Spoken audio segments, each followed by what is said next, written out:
Welcome to IG media. So robotic surgery చాలా advance treatment ఇది. So దీనివల్ల కలిగే లాభాలు ఏంటి? ఎవరికి ఈ రోబోటిక్ సర్జరీ అనేది సూచిస్తారు? దీని గురించిన పూర్తి వివరాలు తెలుసుకుందాం. ఈరోజు మనతో పాటు ఉన్నారు ప్రముఖ యూరో ఆంకాలజిస్ట్ డాక్టర్ జ్యోతి స్వరూప్ గారు. డాక్టర్ గారు నమస్తే అండి. నమస్తే అండి. డాక్టర్ గారు, టెక్నాలజీ రోజు రోజుకి అభివృద్ధి చెందుతూ ఉంది. సో ఈ మెడికల్ రంగంలో కూడా అంతే. రోబోటిక్ సర్జరీస్ అనేవి ఇప్పుడు ఫేమస్ అయిపోయాయి. ఏ చిన్న సర్జరీ అయినా రోబోట్స్ చేస్తారు అంటే అది కరెక్ట్గా ఉంటుంది, ఖచ్చితంగా ఉంటుంది అనే నానుడు అయితే వచ్చింది. అసలు ఏంటి డిఫరెన్స్? ఎప్పుడు ఏ సర్జరీకి ఈ రోబోని వాడుతూ ఉంటారు?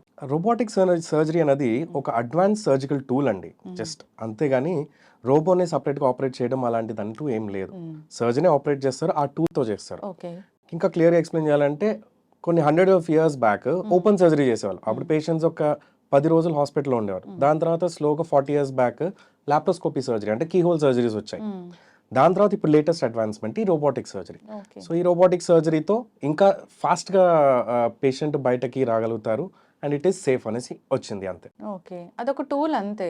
ఎస్, డాక్టరే ఉండి మానిటర్ చేస్తూ డాక్టరే సర్జరీ చేస్తారు. ఎస్, ఇప్పుడు సీజర్స్, నైఫ్స్ ఎలాగో అదొక కరెక్ట్. రోబో అనేది ఎట్లా అంటే రోబోలో మనకి రోబోని ఆర్మ్స్ అలా బాడీ మనకి 3 parts ఉంటాయి రోబోలో. మనకి పేషెంట్ కార్ట్ ఉంటుంది, అంటే దాంట్లో 4 arms అలా ఉంటాయి. అది పేషెంట్ కి మనము ఫిక్స్ చేస్తాం like laparoscopic surgery 8 mm 10 mm holes తో పెడతాం. దాంట్లోనే కెమెరా ఉంటుంది. దాని తర్వాత పక్కన ఒక విజన్ కార్టూన్ ఉంటుంది. మనం సర్జరీ అన్ని చూడొచ్చు. దానిలోనే మానిటర్స్, మన లైట్, కెమెరా సోర్స్ అన్నీ ఉంటాయి. ఇంకోటి మన డాక్టర్ కన్సోల్, సర్జన్ కన్సోల్. అక్కడి నుంచి మనం ఆ ఆర్మ్స్ని మ్యానిపులేట్ చేసి will do the surgery. Okay. So దీంట్లో ఏమంటే మనకి will have an extra arm. లాప్రోస్కోపీలో ఎలా ఉంటుందంటే అక్కడ సర్జరీ చేసేటప్పుడు వేరే అసిస్టెంట్స్ కావాలి, మనకి 2 చేతులే ఉంటాయి. దీంట్లో ఏమంటే will have an extra arm, మొత్తం మనమే కంట్రోల్ చేస్తాం. ఒక క్లచ్ నొక్కితే will have an extra arm. So we're 3 hands working together అట్లా ఉంటుంది. అండ్ లాప్రోస్కోపీలో ఎలా ఉంటుందంటే మనకి సర్జరీ చేసేటప్పుడు 3 degrees ఆఫ్ మూవ్మెంటే ఉంటుంది. You can turn up, down and inside out. కానీ రోబోలో ఒక ఎండోవ్రిస్ట్ అని ఒక టెక్నాలజీ ఉంటుంది. సో దాంతో ఏమంటే మనము మన చేతిలో ఆర్మ్ ఇక్కడ నుంచి యూజ్ చేసినట్టు you can use it like this. So ఆ ప్రిసిషన్తో you can reach places where you can't reach.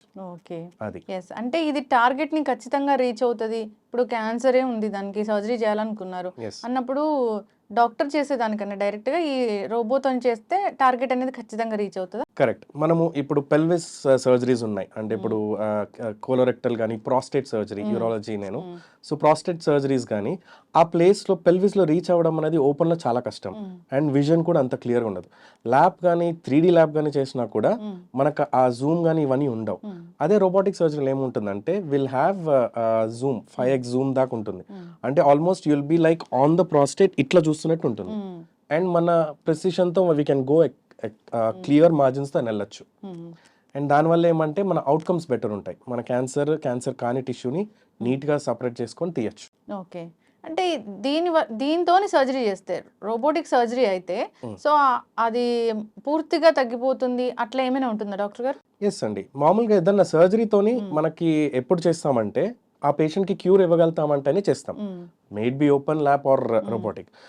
మామూలుగా ఇన్ జనరల్ చెప్పాలంటే స్టేజ్ 1 స్టేజ్ 2 మామూలుగా ఆపరబుల్ క్యాన్సర్స్ అన్నిటికీ విల్ డూ. అలా చేసినప్పుడు we will try to get a complete cure with the surgery alone. ఒక్కవేళ next stage 3 కానీ స్టేజ్ 4 అంటే already spread అయిపోయిందని అప్పుడు మనం ఏం సర్జరీలు చేయము. స్టేజ్ 3 కొంచెం అడ్వాన్స్ స్టేజ్ ఉన్నప్పుడు ఏమంటే కీమోథెరపీ ఇచ్చో లేకపోతే ఏదన్నా రేడియేషన్ ఇచ్చో కొంచెం కనుక స్ట్రింక్ అయితే అప్పుడు సర్జరీ చేస్తే దానికి మల్టిపుల్ అవసరం పడుతుంది. సర్జరీతో పాటు కీమో కానీ రేడియేషన్ కానీ అవసరం పడుతుంది. యూరో ఆంకాలజీ చదువుకున్నారు మీరు, యూరో ఆంకాలజిస్ట్ అయితే ఎలాంటి ఇష్యూస్ వస్తూ ఉంటాయి పేషెంట్స్ కి యూరోకి సంబంధించి? మనకి యూరో ఆంకాలజీ అంటే జెనైటివ్ యూరినరీ ట్రాక్ట్ అండి. అంటే కిడ్నీ నుంచి వచ్చే పైప్ యూరెటర్ అంటాం. దాని తర్వాత మూత్రపు సంచి, దాని తర్వాత కింద యూరెత్రా అని ఉంటుంది. ప్రాస్టేట్ అనే గ్రంథి బ్లాడర్ కింద ఉన్నది. దాని తర్వాత టెస్టిస్, పెనిస్, అడ్రినల్ గ్లాండ్, దాని తర్వాత రెట్రోపెరిటోనియం అంటే పేగుల వెనకాల ఉన్న పార్ట్లో వచ్చే క్యాన్సర్. ఇవన్నీ యూరో ఆంకాలజీ కింద వస్తాయి. ఓకే. సో అంటే కాంప్లికేషన్స్ ఏం చెప్తూ వస్తారు? ఒక క్యాన్సర్ వచ్చింది మీరు చెప్పిన దానికి, సో క్యాన్సర్ వచ్చినప్పుడు ఎలాంటి లక్షణాలు కనిపిస్తాయి, ఎలాంటి పేషెంట్స్ వస్తూ ఉంటారు జనరల్గా? ఎలా అంటే పేషెంట్స్ కడుపులో ఏమన్నా నొప్పి అని వస్తారు ఫస్ట్ జనరల్గా. అన్నిటికంటే ముందు ఏదో వేరే దానికోసం వెళ్తే స్కాన్ చేస్తే బయటపడేది ఒకటి. రెండోది ఏమంటే ఏదైనా నొప్పి ఉంటుంది చాలా రోజులుగా, అది స్కాన్ చేస్తే ఎట్లన్నా చేస్తే బయటపడుతుంది. ఇంకోటి ఈ జెనరేటివ్ యూరినరీ ట్రాక్ అంటే యూరిన్ పాస్ చేసే దీంట్లో ఉంటుంది కాబట్టి ఎప్పుడైనా క్యాన్సర్ ఉన్నప్పుడు యూరిన్లో బ్లడ్ కనిపిస్తుంది. లేదు అంటే కింద వచ్చినప్పుడు యూరిన్లో ప్రాస్టేట్ కానీ బ్లాడర్లో అయితే మనకి యూరిన్లో చాలాసార్లు పోవడము, లేకపోతే యూరిన్లో బ్లడ్ పడడము, సన్నగా అయిపోవడము, ఆగిపోవడము ఇవి జరగచ్చు. అదే పినైల్ క్యాన్సర్స్లో అయితే వాళ్ళకి పుండ్లు పడతాయి, అది మానవు, ఇలాంటివి ఉంటాయి. ఓకే, అదైతే విజిబుల్గా ఉంటుంది. ఎస్. సో ఏదైనా క్యాన్సర్ వస్తే కనుక చాలా ఎక్కువ స్టేజ్ వరకు క్రానిక్ కండిషన్ వెళ్ళాక మాత్రమే తెలుస్తుంది అంటారు, అది నిజమేనా డాక్టర్ గారు? క్యాన్సర్ అంటే అలా కాదండి. కొన్ని క్యాన్సర్స్ ఏమంటే చాలా తొందరగానే బయటపడతాయి. అలాంటివి మనము ఫాస్ట్ కనుక డిటెక్ట్ చేస్తే మనం వాళ్ళకి ఎక్కువ క్యూర్ రేట్ ఇవ్వచ్చు. లేట్గా డిటెక్ట్ అయ్యే క్యాన్సర్స్ ఏమంటే జనాలు కొంతమంది తెలియక, అవగాహన లేక నొప్పి ఉన్నా కూడా లేకపోతే బ్లడ్ వచ్చినా కూడా దాన్ని నెగ్లెక్ట్ చేస్తారు. దానివల్ల అది స్టేజ్ పెరుగుతూ పోతుంది. ఎస్, అయితే డాక్టర్ గారు ప్రతి క్యాన్సర్కి సర్జరీ దాకా అవసరమా లేదా మందులతో తగ్గియచ్చా? కొంచెం బ్రాడ్ అయితే కష్టం, కానీ చాలా వరకు క్యాన్సర్స్కి సర్జరీ అవసరం పడుతుంది. కొన్ని క్యాన్సర్స్ ఉన్నాయి కీమో, ఇప్పుడు బ్లడ్ ఇలాంటి క్యాన్సర్స్ ఉన్నాయి, వాళ్ళకి కీమోథెరపీ, ఇమ్యూనోథెరపీ వాటితో తగ్గిపోతాయి. జనరల్గా యూరో ఆంకాలజీలో ఉన్న క్యాన్సర్స్ అన్నిటికీ మాక్సిమం సర్జరీ అవసరం పడుతుంది. అదే నేను చెప్పినట్టు స్టేజ్ 1 స్టేజ్ 2కి కంపల్సరీగా పడుతుంది. థర్డ్ది కీమో ఇచ్చి చేయడము. ఫోర్త్ స్టేజ్లో అంటే స్ప్రెడ్ అయిపోయిందని మెటాస్టాటిక్ డిసీజ్, దానికి మనం సర్జరీ చేయము. పాలియేటివ్ సర్జరీస్ ఉంటాయి కొన్ని, అంటే ఏదన్నా బ్లీడ్ అవుతుంది, అలాంటి ట్యూమర్స్, కిడ్నీలో పెద్ద బ్లీడింగ్ ట్యూమర్ ఉంది, అడ్రినల్ ట్యూమర్, వాటికి మాత్రం చేస్తాం మెటాస్టాటిక్ సర్జరీ. ఓకే, ఇప్పుడు యూరోకి సంబంధించి ఇష్యూస్ వచ్చినప్పుడు అది క్యాన్సరా కాదా అని తెలుసుకోవడానికి ముందే ఏమైనా టెస్ట్లు ఉంటాయా? మామూలు జనరల్గా అల్ట్రాసౌండ్ అబ్డమన్ చేసుకొని ఒక అంటే it should be done by trained ultrasonologist. Radiologist కనుక ట్రైన్ ఉంటే he can pick up things with kidney or bladder, prostate ఇవన్నీ. అండ్ యూరిన్ ఎగ్జామినేషన్లో మనకు తెలుస్తుంది. యూరిన్ ఎగ్జామినేషన్లో మనం మామూలుగా 3 to 5 cells కంటే తక్కువ ఉంటుంది ఆర్బీసీస్, దానికన్నా ఎక్కువ ఉందంటే వి నీడ్ ఎవాల్యుయేషన్. అట్లా ఆర్బీసీ కౌంట్ ద్వారా కూడా తెలుస్తుందా? లేదండి, యూరిన్ లో వచ్చే ఆర్బీసీ చెప్తాను. యూరిన్ లో మామూలుగా బ్లడ్ రాకూడదు, వచ్చిందంటే ఏదైనా ఇన్ఫెక్షన్ ఉంటే రావచ్చు, అది లెస్ దాన్ 3 అలా ఉంటుంది. 3 కంటే ఎక్కువ ఉంటే, 5 కంటే ఎక్కువ ఉంటే మనం కంపల్సరీ ఎవాల్యుయేట్ చేయాలి. దాంట్లో ప్రాబ్లం ఉంది పైన నుంచి కింద వరకు ఏదైనా ప్రాబ్లం ఉండొచ్చు అని. ఇప్పుడు ఇలాంటి క్యాన్సర్స్ ఏ ఏజ్ నుంచి స్టార్ట్ అవుతాయి? జనరల్గా జెనరేటివ్ యూరినరీ క్యాన్సర్స్ సంబంధించిన క్యాన్సర్స్ లేట్ ఏజ్లోనే వస్తుందండి. బికాస్ దానికి మోస్ట్ ఇంపార్టెంట్ రిస్క్ ఫ్యాక్టర్ ఇవన్నీ స్మోకింగ్ కానీ లేకపోతే రిలేటెడ్ టు హెరిడిటరీ అవన్నీ ఉంటాయి. కానీ చిన్నపిల్లల్లో కూడా వస్తాయి, ఎందుకంటే నెఫ్రోజెనిక్ బ్లాస్ట్ అని ఉంటాయి. అంటే విల్మ్స్ ట్యూమర్ అని ఒక కండిషన్ ఉంది, దాంట్లో పిల్లలు లైక్ 6 months, 1 year, 3 years అలాంటి వాళ్ళలో కూడా వస్తాయి. అడ్రినల్ గ్లాండ్ క్యాన్సర్స్ కూడా లేకపోతే ట్యూమర్స్ కానీ వాళ్ళకి కూడా ఎల్డర్లీ కొంచెం చిన్నపిల్లల్లో వచ్చే ఛాన్సెస్ ఉన్నాయి. ఓకే, విమెన్లో ఎలా చూస్తాం మనం? విమెన్లో యూరాలజీ అండ్ రోబోటిక్ అంటే మనము ఇప్పుడు పేగు జారడం ఇవన్నీ అంటాం కదా, ఆ జారడానికి మనం మళ్ళా రోబోటిక్ సాక్రోకాల్పోపెక్సీ అని ఒక సర్జరీ ఉంది, దాంతోనే ఆ ప్రొలాప్స్ ఇవన్నీ తీయచ్చు మనం. ఇప్పుడు వేరే ఉమెన్కి రిలేటెడ్ బ్లాడర్ క్యాన్సర్స్ వీటికి కూడా రోబోటిక్స్ సర్జరీ ద్వారా మామూలుగా బ్లాడర్ క్యాన్సర్ ఏమంటే మొత్తం మూత్రపు సంచి తీసిన తర్వాత ఒక పేగుతో ఇంటెస్టైన్స్ని బయట పెట్టాలి, దానికి పెద్ద సర్జరీ అవసరం పడుతుంది. అదే ఆడవాళ్ళలో ఏమంటే మనం లోపలే రోబోట్తో స్టేపుల్స్తో చేసి ఒక్క స్కార్ కూడా లేకుండా కింద ద్వారానే మనకి స్పెసిమన్ అంతా బయటకు వచ్చేస్తుంది. సో వాళ్ళకి నెక్స్ట్ డే నుంచే వాక్ చేస్తారు, వాళ్ళ recovery time will be very fast and 100% precise.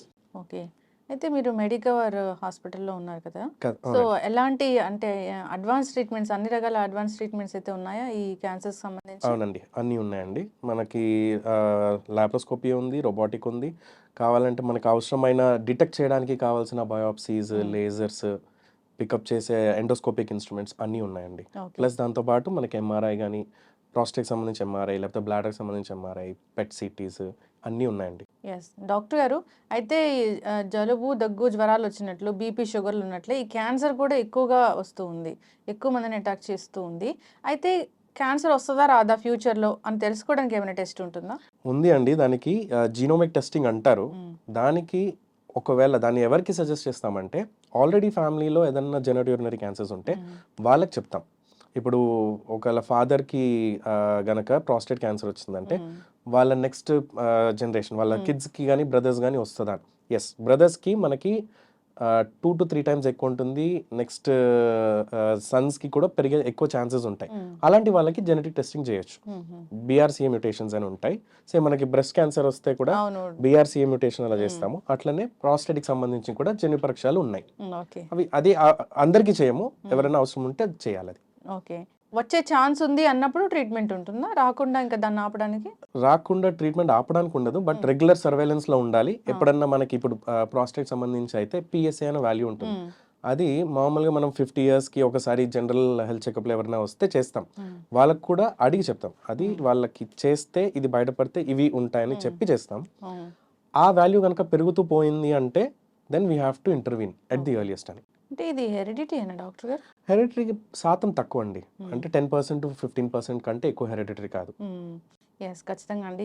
జాగ్రత్తలు అయితే తీసుకోవాలని కోరుకున్నాము. అసలు క్యాన్సర్లు రాకూడదు అంటే ఒక 2 మాటలు ఏం చెప్తారు? క్యాన్సర్ రాకుండా అన్నట్టు ఏమి ఉండదండి. ఎవరికి ఎప్పుడు ఏమొస్తుందో చెప్పలేము.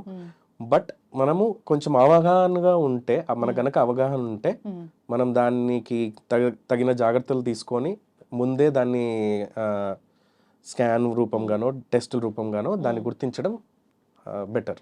ఎస్, ఖచ్చితంగా డాక్టర్ గారు. మనం ఇది సిరీస్ లాగా చేద్దాము అవగాహన కోసము. చక్కటి ఇన్ఫర్మేషన్ అండి. ధన్యవాదాలు. Thank you so much.